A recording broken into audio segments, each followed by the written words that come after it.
Despite not being the show's titular character, Zuko has become the most well-received character in Avatar: The Last Airbender.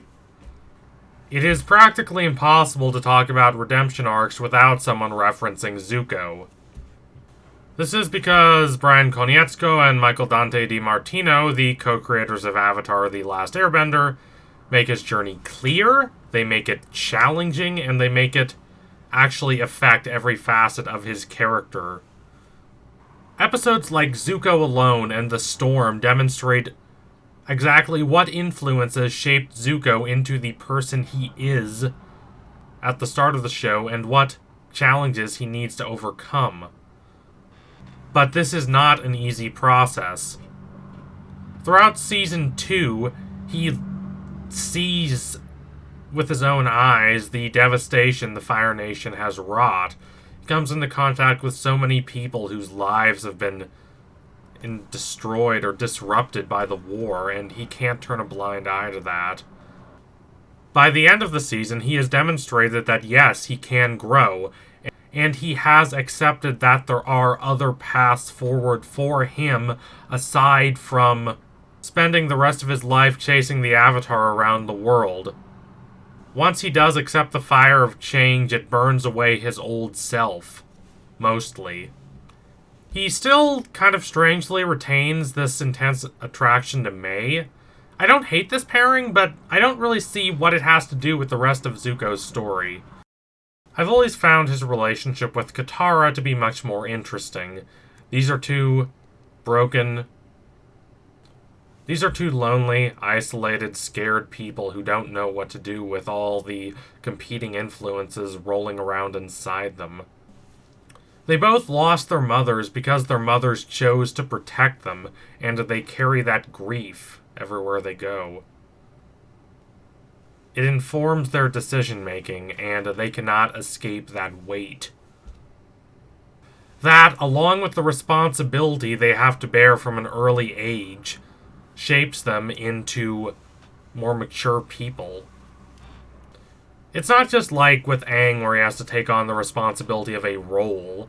They have to take on the responsibility of taking care of themselves and deciding exactly what people they want to become. Zuko is basically a good person pressed into the role of villain because of how trauma and abuse and the psychological warping of his sense of self because of all that have colored his moral system. Katara is pressed into the role of the heart and glue of Team Avatar, the person keeping everyone together. Not just the mom, but the moral voice of the team. But because of the grief she has suffered, she has that darkness inside her and no real means to express it. They're basically mirror images, allowing for the cathartic interactions between them. If any relationship in the show should be romantic, it should be this one. These are two people who would gain from spending their lives with each other. So does Zuko love her? Does he have any affection for her that goes beyond the appreciation for how they understand each other, how they share two halves of the same soul? I don't think the answer is necessarily no. Now, I must admit this does not necessarily mean the answer is yes either, but it does mean that this is a topic worth investigating. Zuko does not overtly indicate any romantic attraction toward her, unlike Aang. But that's not exactly overwhelming evidence. In regards to romantic matters, Zuko is much more restrained than Aang. He's just a much more introverted and introspective person. While he is comfortable with Mai, that's because he's spent a lot of time with her since they were kids. They've been each other's crushes since childhood. It's an open question whether he is even accustomed to considering anyone other than Mai in a romantic light. We see his awkwardness in romantic interactions throughout Season 2. When I watched Avatar again earlier this year, I spotted something I hadn't really noticed before, and it's how Zuko's progression of how he interacts with young women about his age kind of mirrors his overall journey of growth, especially in Season 2. His behavior evolves and he becomes much more comfortable toward them, just talking about them, talking about himself, just sharing moments with them as he becomes more comfortable with himself. I'm speaking of, number 1, his talk with Song, the very nice young woman who gives him and Uncle food and medicine after they come in from starving in the woods, and when Uncle has gotten poisoned from the plant he thought was tea. Number 2, his date with Yin in episode 215, The Tales of Ba Sing Se. And number 3, the very intimate moments and revelations that he shares with Katara at the end of Season 2 when they're in the caves together beneath Ba Sing Se. All 3 of these interactions are at least romantic-ish, and with Katara I believe love is involved. If you don't want to call it love, at least call it a moment of complete openness and understanding. A moment of wanting to know everything about the other person and to help them. To make their life yours and to give your life to them, and that's love to me. But we are already getting ahead of ourselves. Let's return to Song. Zuko's meeting with her is the first genuinely good thing to happen to him in a very long time.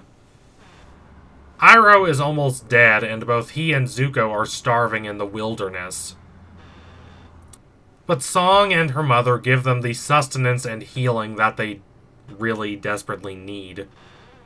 After dinner, Song speaks with Zuko. She has no idea who he is.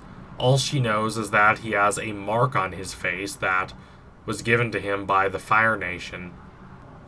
He's just a refugee whose life has been uprooted by Fire Nation influence. And this is actually true, though it's only a part of the story. Would she accept him if she knew who he really was? He doesn't know. He doesn't think so, and he has reason to be suspicious. Think of episode 207, Zuko Alone.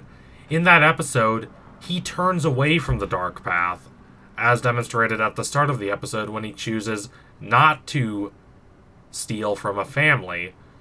Then, throughout the episode, he helps out a town that is being held hostage, basically, by a bunch of corrupt soldiers.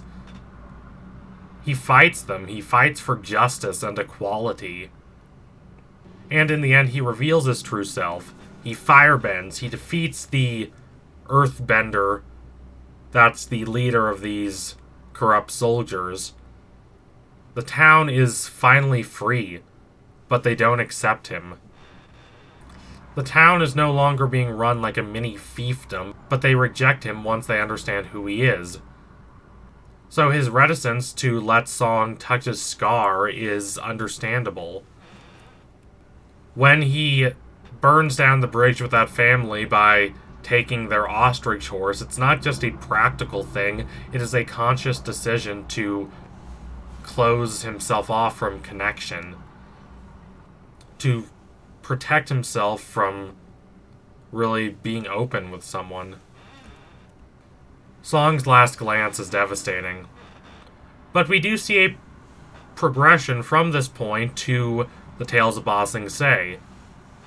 I could say a lot about this date sequence, which has been not wrongly overshadowed by the Iroh scenes in this episode, which are just devastating, but I'd argue this date sequence is one of the most underrated in the entire show. I could spend an entire video going on and on about why I love this, and why it works, and what it means for Zuko's story, but I don't want this video, at least, to run very long. If I said everything I wanted to say about this sequence in this video, it would probably be over 30 minutes long.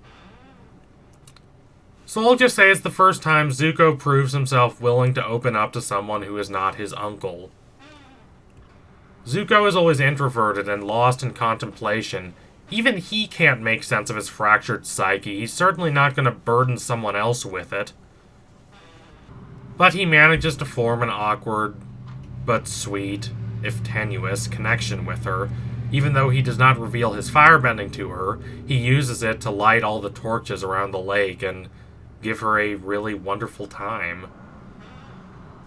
It's a graceful, romantic evening. But it can't last. Zuko knows that.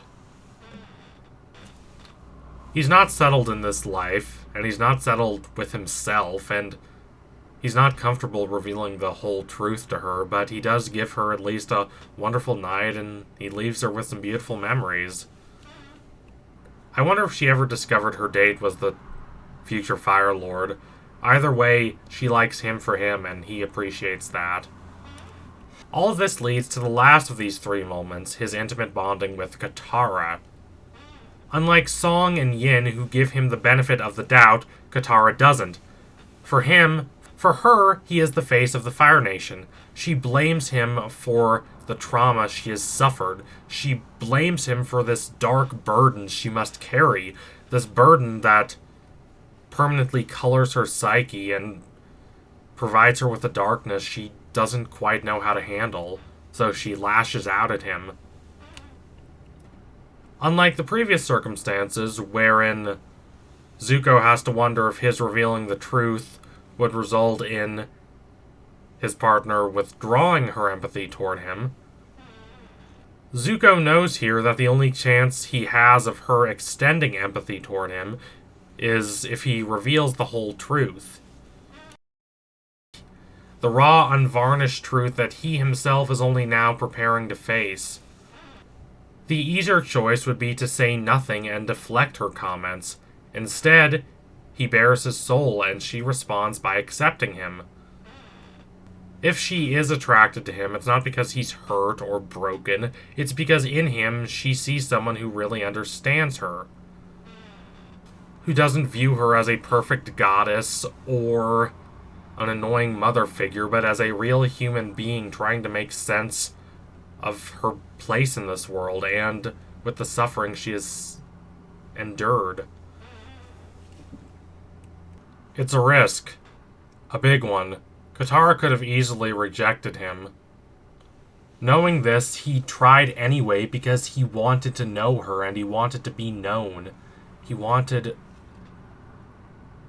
her to understand the extent he has grown and all the things he's really considering and the person he's trying to be. And Katara is willing to understand. She's willing to put aside the perceptions she once had of him as this one-dimensional antagonist and accept the fullness of his self. Zuko wanted the security that only comes when two people aren't afraid to say everything they're thinking about each other, to just peer into the darkest depths of each other's souls and say, no, I'm not afraid of this.